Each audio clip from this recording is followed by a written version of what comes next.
kadar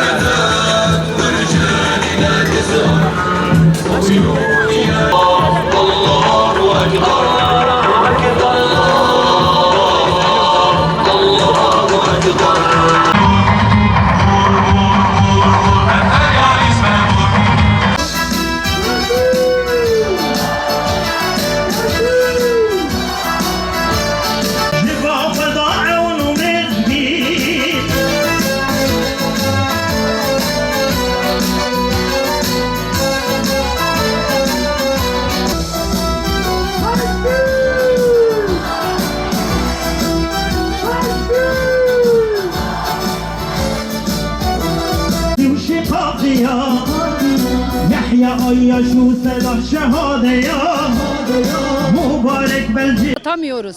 Uykularımız bölünüyor. Her gün çoluk çocuk, her dostlar, hepimiz toplanıp ağlıyoruz. Elimizden bir şey gelmiyor. Artık kanımızı dökmeye hazırız. Bütün çocuklarım feda olsun. 6 çocuğum var. 6'sı da feda olsun. Burada niye geldik? Susan insanlar artık kalksın, uyansın artık. Yeter artık. Yeter bu artık, bu zulme yeter. Gerçekten yeter. Gerçekten bir kere ağlayacağız ama tek ağlayacağız. Yani artık başlayalım bu. Yeter. Yeter artık, insanlar uyansın. Gerçekten uyansın. Ne bu, korkaklık değil mi gerçekten? Vallahi bugün silah versinler. Vallahi çıkarım. Dişe diş göze göz savaşırım. Yaşım 55 ama vallahi savaşırım. Kahroluyoruz vallahi.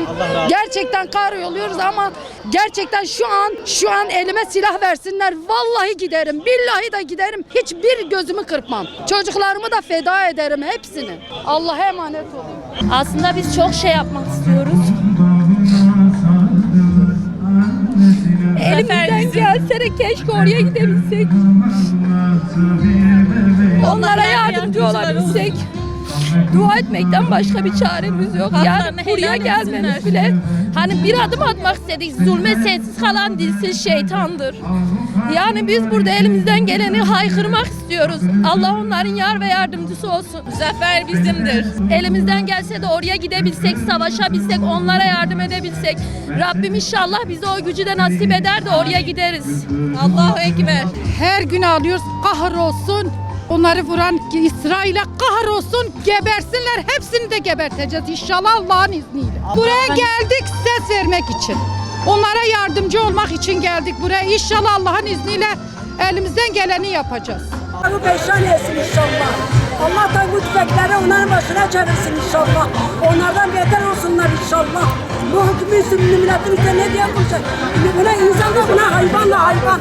Hayvana kurban olsunlar. Kudüs özgür olana dek biz böyle çalışmalara devam edeceğiz. Hepsinin de arkasındayız. Gazze'nin, Filistin'in sonuna kadar destekliyoruz ve arkasındayız. Allah rızası için önce buradayız. Ondan sonra da onlar için buradayız. Çok üzgünüm.